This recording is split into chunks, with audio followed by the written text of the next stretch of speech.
Alors aujourd'hui on se trouve Baruch Hashem Chanukah, Kavush Monat Yemei Chanukah Elu Leodot ou Lehalel Leshimcha Agadol.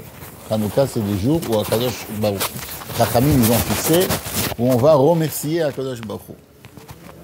Alors on va remercier Akadosh Baruch pourquoi? Pour les miracles qu'il y a eu. D'accord. Alors quel miracle il y a eu à Chanukah? C'est quoi le miracle qu'il y a eu à Chanukah? Toi, tu dis il y a eu plusieurs miracles. Il y a eu Nes Pachashemen, il y a eu la guerre. Qu'est-ce qu'il y a eu encore? Il y a eu Yehudit, c'est quand même Nes aussi. Alors, bon, ça fait partie de la guerre, ça fait partie de quoi? Ça fait partie de... En fait, ce qui s'est passé à Chanukah, c'est que le Ham Israël, il y en a qui croient que Purim, c'est après Chanukah. C'est vrai que c'est après Chanukah dans l'année. Mais historiquement, d'abord, il y a eu Chanukah, d'abord, il y a eu Purim, et après, il y a eu Chanukah. Au fait, donc, à Purim, le Beth Amikdash, voilà. Le Purim, c'est entre le premier Beth Amikdash et le deuxième Beth Amikdash. D'accord? C'est entre le premier Beth Amikdash et le deuxième Beth Amikdash, quand le Beth Amikdash, il est encore détruit. Purim, il leur donne de reconstruire.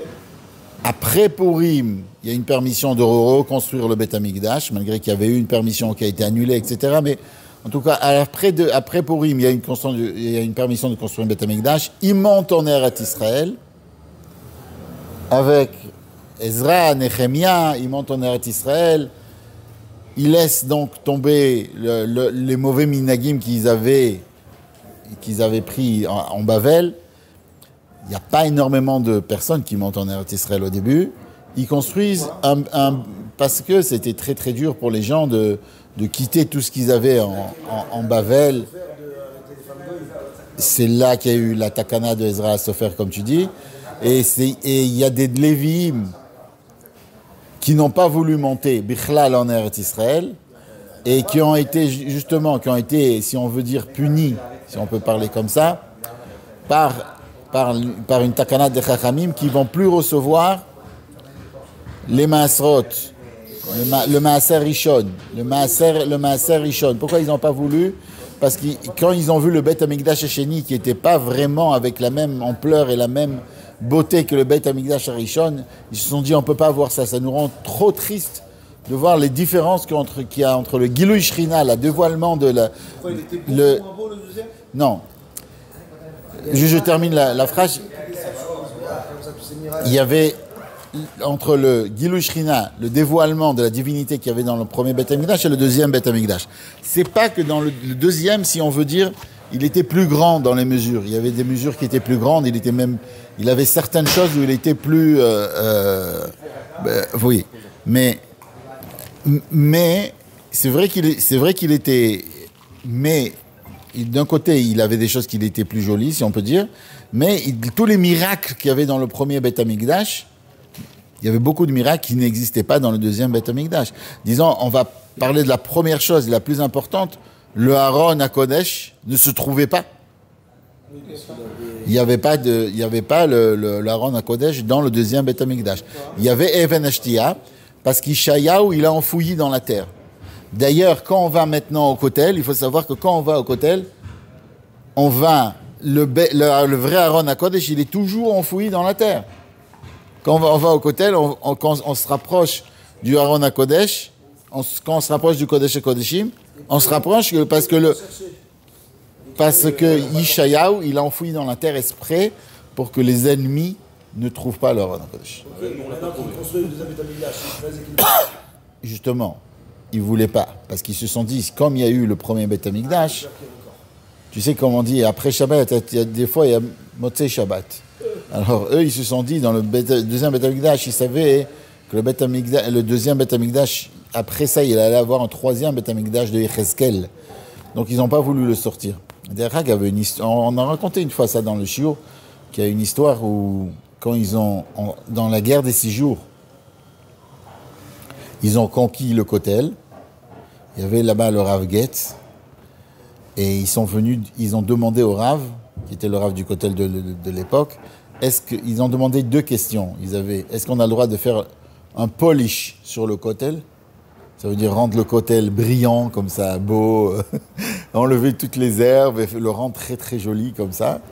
Et la deuxième question qu'ils avaient, c'est, vu que d'après, tu sais, ils ont des appareils comme ça qui mettent des ondes dans la terre, et ils peuvent voir aussi qu'il y a des tunnels, aussi qu'il y a des endroits qui sont creux, etc.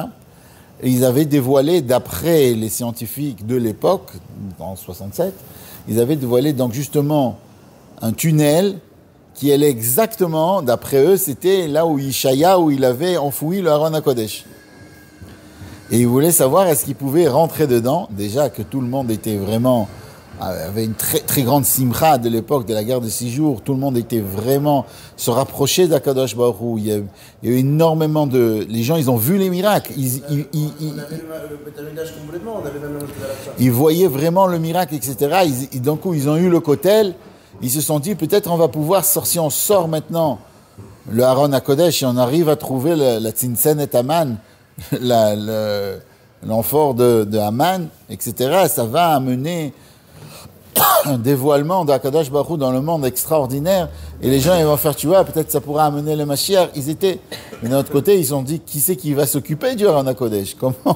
Qui c'est qui va le toucher? Comment on va faire? Ils ne savaient pas quoi faire. Et peut-être c'était pas ça aussi. Peut-être c'était un tunnel qui allait autre part. Mais toujours, c'est curieux de savoir qu'est-ce qu'il y a dans un tunnel. Est-ce qu'on a le droit de rentrer là-bas ou pas? D'ailleurs, à la Maratha Marpella aussi, ils ont voulu rentrer. Donc, il y a eu plusieurs histoires comme ça. Et moi, ce que j'ai entendu, c'est que il y a le Rav Getz, à l'époque, il n'y avait pas des fax et des mails, et ça marchait pas vite. Il y avait un Avrer qui habitait à Jérusalem et qui étudiait au Kollel Tzemach Tzedek. Et lui, cet Avrer-là, il a été chargé par le Rav Getz d'amener, il partait chez le Rabbi, d'amener une lettre du Rav Getz au Rabbi, lui demandait est-ce qu'on a le droit de faire le polish au Kotel, et est-ce qu'aussi on a le droit de rentrer dans cet endroit-là. Et le Rabbi, il a dit sur les deux choses non. Le polish au Kotel, non. Pourquoi? Parce que le Kotel, il était imbibé des larmes qu'il y a eu pendant des années pour la construction du Beit HaMikdash, donc il ne faut pas faire du polish au Kotel. Le Rabbi ne voulait pas ça. Et le deuxièmement, il a dit, Bezrat Hashem, le Mashiach, il va venir tout de suite, et c'est lui qui va nous ouvrir, c'est lui qui va nous amener le Aaron HaKodesh. C'est pas nous qui devons le faire, c'est le Mashiach qui va le faire, et ça va se passer tout de suite.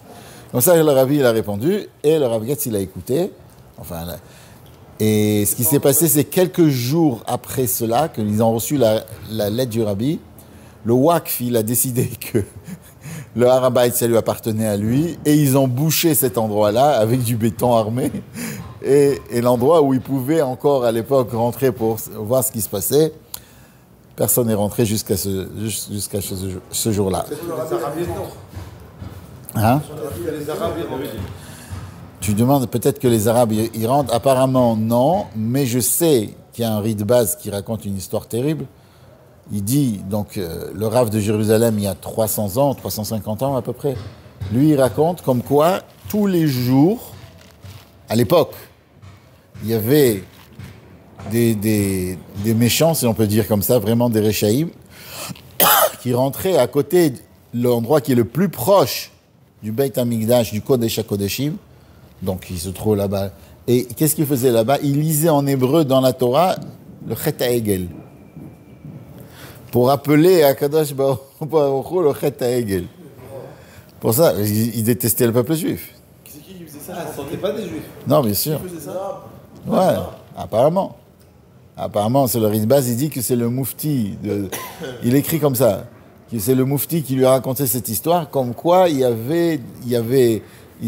ont une massorette, ils ont, comment on dit, une tradition à l'époque, enfin, c'est pas maintenant, il y a 300 ans, de tous les jours, ou tous les je sais pas combien, je sais pas quoi, de rentrer à côté du Kodesh et Kodeshim. En hébreu dans la Torah. Je sais pas si c'est en hébreu dans la Torah, je sais pas si en arabe il disait, je sais pas. En tout cas, il lisait à l'époque justement pour que les Juifs ne reconstruisent pas le Beit HaMikdash et ne reprennent pas donc Jérusalem. En tout cas, Baruch Hashem, HaKadosh Baruch Hu ne les a pas écoutés et on a pu revenir à Jérusalem. On n'a pas encore le Beit HaMikdash, mais Bezrat Hashem, ça va se passer très très vite. Alors, pourquoi on a raconté tout ça? Pour dire qu'une fois que le Beit HaMikdash il a été construit, à un moment, il y a eu l'armée de Alexander Mokdon qui est venu et qui a conquis Eretz Israël. Tout Eretz Israël, la Syrie et aussi l'Égypte. Tout le monde, ouais. Bon, sur une grande majorité du monde, donc il y avait la Syrie qui était conquise par Alexandre le Grand. Il y avait aussi, comme j'ai dit, il y avait l'Égypte, etc. Et ça s'est fait dans l'année Gimel Talafim Tav Kuf Zain en hébreu, et c'est dans français, si on peut dire, d'après comment c'est au moins 333. Ça, c'est Alexandre le Grand, il est rentré à Jérusalem, et il y a toute une histoire dans la Gemara, quand il est rentré à Jérusalem, il voulait donc détruire Jérusalem à cause de certaines personnes qui lui ont dit des mauvaises choses sur le peuple juif, et il a vu Shimon HaTzadik qui est sorti avec les habits du Kohen Gadol. Ça, c'est une question dans la Gemara. Est-ce qu'il avait le droit de sortir? Pas le droit de sortir, en tout cas. Il l'a vu comme ça. Bien sûr, il avait le droit, mais pourquoi il avait le droit? Quand ils se marient sur la Ketouba, ils mettent le temps de telle date du règne d'Alexander Mokdon. Et Shimon, et quand il a vu ça, Alexandre le Grand, il s'est prosterné, il s'est mis à terre devant Shimon HaTzadik. Il est descendu de sa charrette. Et bien sûr, il n'a pas détruit Jérusalem. Et il y a toute une histoire là-bas. Pourquoi? Parce qu'il a dit qu'à chaque fois qu'il part en guerre, il a l'image de Shimon HaTzadik chaque fois qu'il gagne. Donc, HaKadosh Baruch Hu, déjà à l'époque, il avait fait un miracle pour que Jérusalem ne soit pas détruit par les Grecs. Mais, après cela, quand Alexandre il est mort, il y a eu une division avec ses deux enfants. Il y avait, si on veut, il y avait Talmaï et Slavaskus, je sais pas, un truc comme ça. Et Talmaï, lui, il a gagné, si on veut, il a pris la partie égyptienne, et l'autre, il a pris la partie syrienne. D'accord? Et 200 ans, là, donc on va aller dans l'année Gimel Talafim Tav Kuf Samer, donc 200 ans avant l'ère, je sais pas quoi, je sais pas comment ça s'appelle. Alors, Antiochus, le troisième Antiochus, il a conquis Eretz Israël. Lui, il venait de Syrie, Dans l'année Gimel Talafim Taf Kuf Tzadik Bet, Antiochus a commencé ses décrets. Donc, au fait, si on veut, comment ils s'appellent? Comment ils s'appellent? Non, les communistes, ils n'ont rien inventé. Antiochus, il a dit une loi, une religion. dans tout mon royaume, j'ai pas envie qu'il y ait plusieurs avis et plusieurs, comment on dit, dans mon royaume, et qu'il n'y ait qu'une loi, et tout le monde doit croire à ce que moi je crois, etc. D'ailleurs, c'est pour ça et qu'est-ce qu'il a fait le décret? Le peuple juif n'a pas le droit de garder le Shabbat, vous devez être comme tout le monde, il n'y a pas de Shabbat, il n'y a pas de Rosh Chodesh. Rosh Chodesh, encore une fois, c'est un moment spécial. Il n'y a pas, tout le monde doit compter les mêmes comptes que nous on compte. Il n'y a pas, d'accord? Et il n'y a pas de fête juive, il n'y a rien du tout, puisqu'il n'y a pas de Rosh Chodesh, il n'y a pas de Shabbat, il n'y a pas de Brit Mila. Vous n'allez pas dire que vous êtes spéciaux, vous avez le signe d'Akadosh Baruch Hu dans votre corps, vous allez être comme tout le monde. D'ailleurs, quelqu'un, on dit comme ça que c'est quoi Hanouka Samer?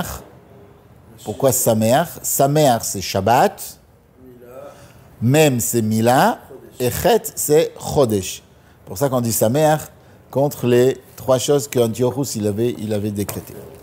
Et il fait un décret et il dit, à partir de ce moment-là, plus personne fera le judaïsme.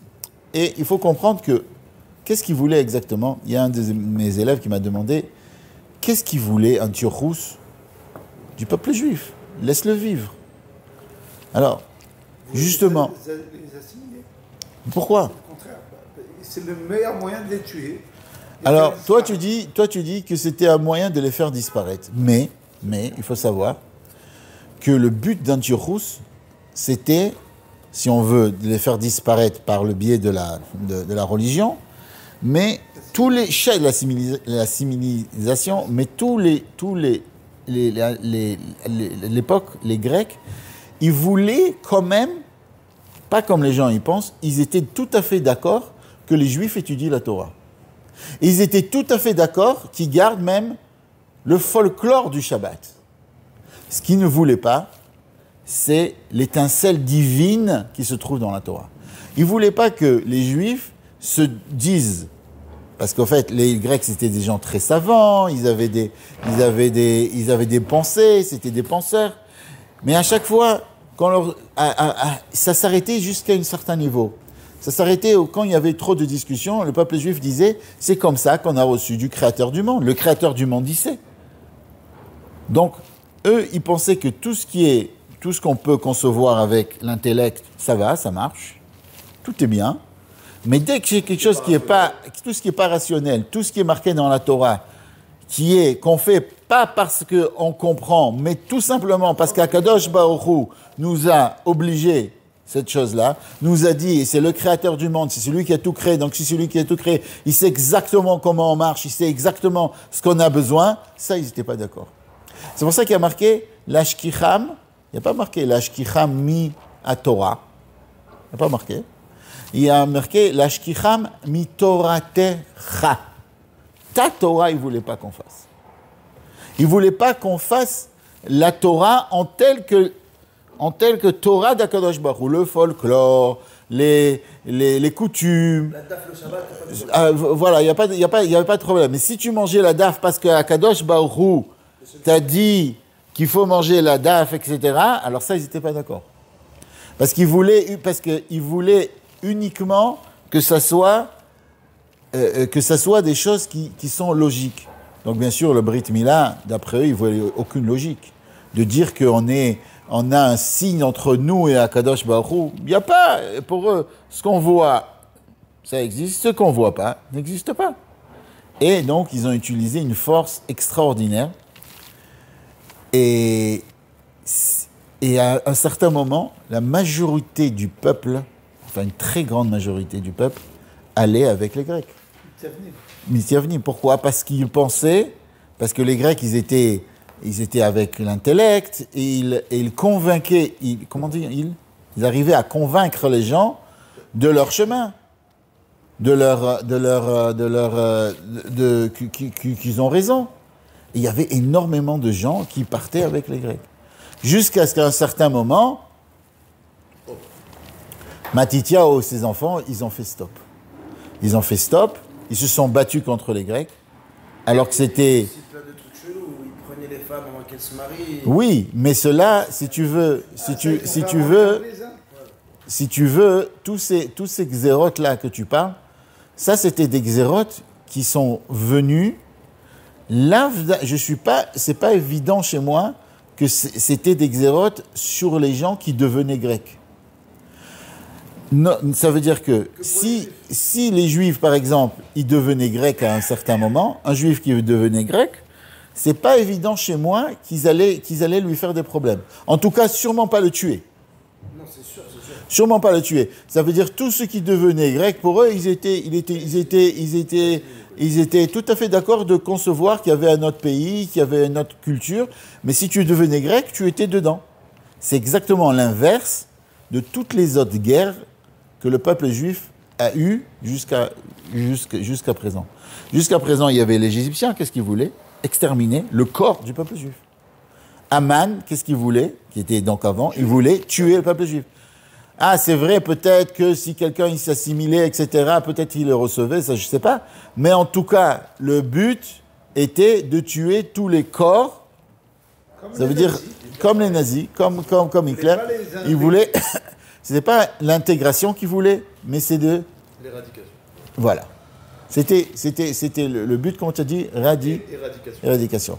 Et c'est pour ça que le Levouche, il dit, si on remarque, si on remarque, le Levouche, il dit comme ça. Le Levouche, c'est un des commentaires du Shulchan Aruch. Il dit c'est pour cela qu'à Hanouka, il n'y a pas vraiment une mitzvah de manger. Il y a, bon, si on mange une soufgania pour Hanouka, parce que soufgania, ça a été fait avec l'huile, et comme on va voir l'huile, ça représente Hanouka. On va voir pourquoi ça représente Hanouka. Mais le lait, parce qu'il y a eu un miracle avec Yehudit qui a fait manger un général du lait et après elle a tué. Donc il y a plusieurs mitzvot qu'on a avec le repas, mais il n'y a pas une mitzvah des Rabbanan. Ça, j'ai pas entendu. Au contraire, il y en a qui disent que c'est justement pour pas être comme des Grecs. Et les Grecs, ils regardaient la beauté du corps, alors c'est pour ça qu'on va manger des soufganiotes, des beignets. Comme ça, on ne regardera pas la beauté du corps. Mais bon, ça, c'est une blague. Mais en tout cas, tu appuies, tu sors une soufgania. Ok, alors.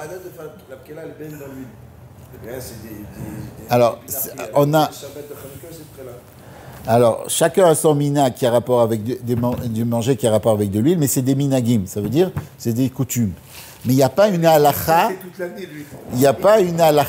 qui nous dit de manger. C'est vrai que c'est bien de faire le minag, de faire des repas en famille, de parler du miracle qu'il y a eu à Hanouka, c'est une très grande mitzvah, mais c'est pas comme à Purim où c'est les Chachamim qui ont décrété de faire une mitzvah. Pourquoi ? Parce que tout ce qui a rapport avec Hanouka, c'est quelque chose de spirituel. Ça veut dire, qu'est-ce qui a gagné à Hanouka, ce qu'on a gagné, c'est qu'un petit peu de lumière a gagné toute l'obscurité. Un petit peu de or, de personnes qui étaient allumées avec la flamme divine, ont pu gagner une armée entière, non seulement une armée entière, mais le peuple juif. Parce que le fait qu'après tout le peuple a continué à garder la Massoret, comment on dit la Massoret, la tradition de Abraham, Yitzhak et Yaakov et des Bnei Israël qui sont sortis en Égypte, c'est grâce à une petite quantité de personnes qui avaient une lumière dans eux, qui avaient un feu dans eux, qui allumaient un feu. Il y a une histoire comme ça, qu'on raconte, que à l'époque, le rabbi il avait fait un miftzah d'allumer des chanoukiyot de partout, d'allumer dans... C'est quelque chose de très important, pour le rabbi, c'était l'allumage des chanoukiyot dans le lieu public, dans la rue, c'est quelque chose d'extrêmement important. Ça montre que le peuple juif y vit. Ça montre que le peuple juif, surtout après la Shoah, après qu'il y avait des gens qui avaient honte d'être juifs, à partir du moment où tu allumes une Hanoukiya dans la rue, d'abord tu rappelles à tout le monde comme quoi on doit allumer la bougie de Hanoukiya, mais on montre qu'on existe, on est là, on est vivant, on existe. Et il y avait certaines personnes qui ont décidé d'allumer la Hanoukiya dans la Maison Blanche. Donc à ce moment-là, ils ont commencé à allumer la Hanoukiya dans la Maison Blanche. C'est quelque chose de très très dur d'allumer à la Maison Blanche parce qu'ils devaient aller là-bas et revenir chez eux. Bon, il y a aussi, ils allumaient la Hanoukiya dans la Statue de la Liberté. Il y a plusieurs endroits où on allumait la Hanoukiya. À la Statue de la Liberté, par exemple, d'allumer Erev Shabbat, c'était un peu compliqué. Ouais. D'accord. Donc, il y avait des moments comme ça qui étaient durs, mais chaque jour, il faisait attention d'allumer la Hanoukiya en public, etc. Donc, voilà. Alors, je ne sais pas si dans la Maison Blanche c'était difficile, en tout cas, il fallait rentrer là-bas. C'est difficile, comment on dit, il fallait il y a des procédures, tu ne peux pas rentrer comme tu veux dans la Maison Blanche et allumer. Donc, il y avait un chaliard comme ça qui a pris ça sur lui, je crois qu'il s'appelait Shem Tov, je ne sais pas comment il s'appelle, je ne suis pas sûr, mais il a pris sur lui d'allumer dans la Maison Blanche la Hanoukiya. Il a demandé, il a eu des permissions, il est rentré. Et à l'époque, il y avait un des Nessim, des présidents, qui étaient là-bas pendant que le chaliard il allumait la Hanoukiya. et il voit le shaliach allumer une bougie, ou 2 bougies, je ne sais plus quoi. Et ça lui a fait mal au cœur, au Nessie, comment on dit, au président de l'Amérique. Ça lui a fait mal au cœur. Il lui a dit, pourquoi tu allumes que 2 bougies? Moi, je veux que toute la Hanoukia, elle soit allumée. Et lui, il a dit, non, on est le 2e jour. Alors, il lui a expliqué, le 1er jour, on allume 1, le 2e jour, on allume 2. Et on fait comme, je ne sais pas si lui a expliqué le Beit Hillel et le Beit Shammai, mais il lui a dit, on fait comme la Chita, que chaque fois, on rajoute encore une lumière, encore une lumière, encore une lumière. Ma'alim Bakodesh. On remonte dans la sainteté. Et ce fameux président, il lui a dit, non, non, je suis le président de l'Amérique. Et je veux que tu allumes, comme ça il le dit, je veux que tu allumes toute la Hanoukia et tout de suite. Alors bon, il ne savait pas quoi faire, il ne savait pas. D'un côté, il avait déjà, pour rentrer là-bas, c'était très compliqué. Non, il allume avec bracha, sans bracha. De toute façon, il avait déjà allumé les 2 bougies. Alors, je crois qu'ils ont fait un tekes de Mao Tsur Yeshuati, ils ont fait le tekes, ils ont fait la bracha, et puis après, pour faire plaisir au président, il a allumé toutes les bougies. Il a allumé, il a commencé à faire tout un pilpoul, est-ce que c'est interdit de rajouter, de ne pas rajouter? Bon, il a dit Kavod Amalchut, l'honneur de la royauté, etc. Il ne savait pas quoi faire. Et tu sais, c'est sur coup. Il ne peut pas demander à quelqu'un, attends, qu'est-ce qu'on fait dans ce cas-là? Le président, il te demande quelque chose. Mais Kitso, il a allumé tout. Quelques semaines après, il reçoit du rabbi quand il passe devant le rabbi, ou je sais pas quoi. Il passe devant le rabbi, et le rabbi, bien sûr, il lui remercie d'avoir allumé la Hanoukia dans la Maison Blanche. Mais il lui dit un petit mot. Il lui dit, de toi, j'aurais attendu plus de Gaon Yaakov. Ça veut dire quoi, Gaon? Gaon Yaakov, ça veut dire quelqu'un qui est fier, de la fierté de Yaakov. De toi, j'aurais attendu plus de fierté de Yaakov. Ça veut dire que le rabbi, il aurait dit, non, c'est comme ça. Tu aurais dû lui expliquer, faire plus d'explications pour lui expliquer. Mais il y a quelqu'un qui m'a demandé, ok, mais c'est quoi l'explication, réellement? Comment, pourquoi? C'est vrai, c'est moche des fois. Pourquoi on fait la Hanoukia? On fait la Hanoukia contre la...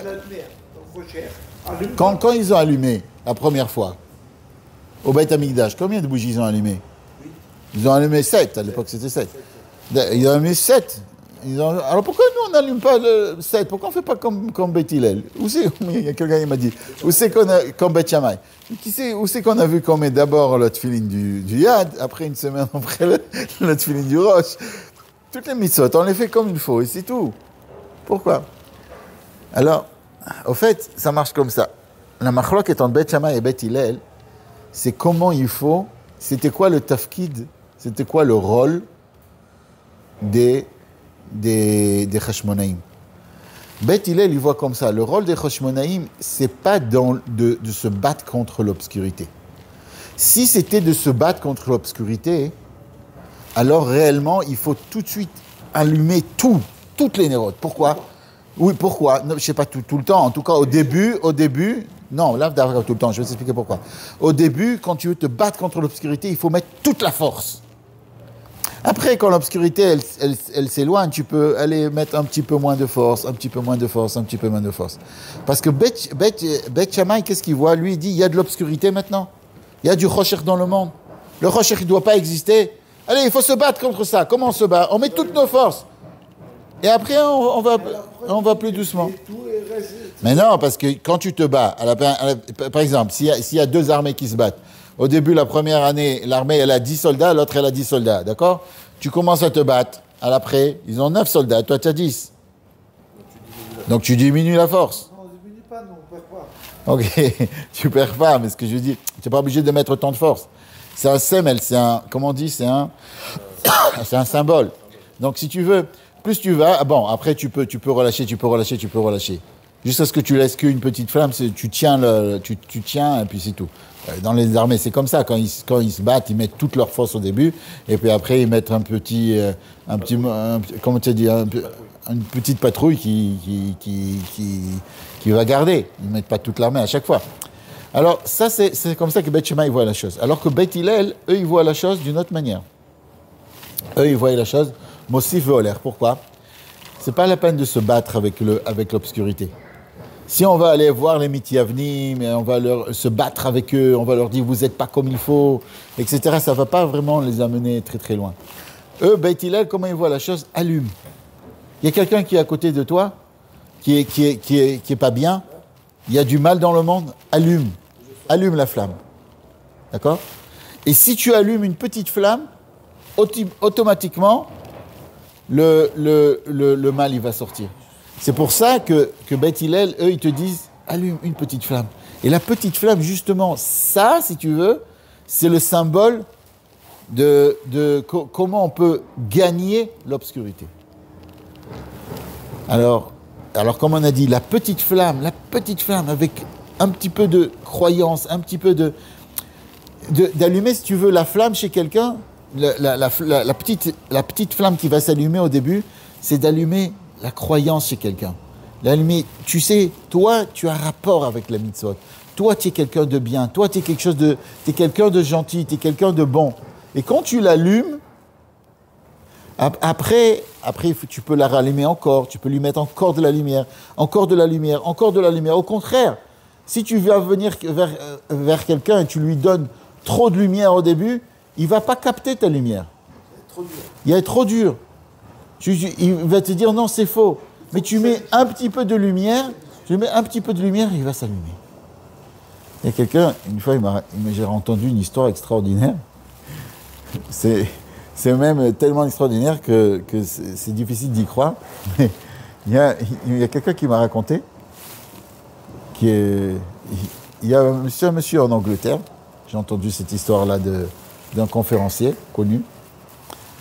Et quelqu'un en Angleterre, il a pris plein d'argent. C'était l'argent de sa compagnie. Il devait prendre l'argent de sa compagnie, de le mettre, etc., de le mettre dans un autre endroit. C'était en cash à l'époque. C'était pas comme maintenant qu'il faut tout passer avec des banques. À l'époque, ils utilisaient beaucoup plus de cash. La fin de l'histoire, c'est que ils sont tombés sur lui un groupe et il y a quelqu'un et on lui a volé la valise. Mais c'était une catastrophe pour lui. Vraiment une catastrophe. C'était des brigands, ils lui ont volé la valise. Et il a regardé un des brigands là-bas, qui avait l'air le chef. Et il lui a regardé comme ça dans les yeux, il lui a dit « Toi, tu n'as pas l'air un brigand. » Comme ça, il lui a dit « Toi, tu n'as pas l'air de quelqu'un de méchant, toi. Comment ça se fait que tu me fais un truc comme ça ?» Comme ça, il a eu l'esprit de lui dire comme ça « Toi, tu n'as pas l'air quelque chose de... Tu n'as pas l'air d'un délinquant. Comment ça se fait que toi, tu me fais quelque chose comme ça ?» Il lui a dit « C'est ma vie, tu me prends ça, je n'aurai plus rien, etc. » Bon, bien sûr, ça n'a pas trop aidé. Il a tout volé et il est parti. Mais quelques jours après, il y a quelqu'un qui est venu et qui lui a rendu sa mallette. Et il lui a écrit comme ça, c'est la première personne dans le monde qui lui dit quelque chose de bien sur moi. Alors, je ne sais pas si cette histoire s'est passée ou pas passée, ou si c'est un machal, mais c'est quelque chose qui peut se passer. Des fois, on est à côté de certaines personnes, même on est à côté de nos enfants, etc. Et des fois, on s'énerve sur eux, on a dit, vous n'êtes pas bien, vous n'êtes pas comme il faut. Et de Hanouka, on doit apprendre, non, il faut allumer. Il faut allumer, quand on a quelqu'un qui fait quelque chose de pas bien, qui est à côté de nous, il faut essayer de voir son bon côté, lui dire son bon côté. Et le fait même de lui dire son bon côté, ça peut l'allumer. Alors au début, tu mets un bon côté, après tu lui rajoutes des côtés, jusqu'à ce qu'il devienne bien de lui-même. Et après, de lui-même, il va continuer. Tu n'as plus besoin d'allumer toute l'année. Et ça, c'est le nian de Hanouka. Hanouka, c'est avec le nes, il est avec de l'huile. Pourquoi il est avec de l'huile? Pour nous dire que chaque fois, on va être dessus tout. On peut toujours monter. Et même si l'huile, elle monte sur tous les liquides, pour dire que le peuple juif, il peut toujours monter. Même si on l'a mis en bas, il est descendu, si on l'allume, il peut monter. Et quand il va monter, alors il va allumer, il va faire une flamme. Et non seulement lui, il va s'allumer, mais il va allumer tous les gens qui sont autour de lui. Et Bezrat Hashem connaît une grande lumière avec la vraie menorah au Beit HaMikdash, Tekef U'Miyad Mamash.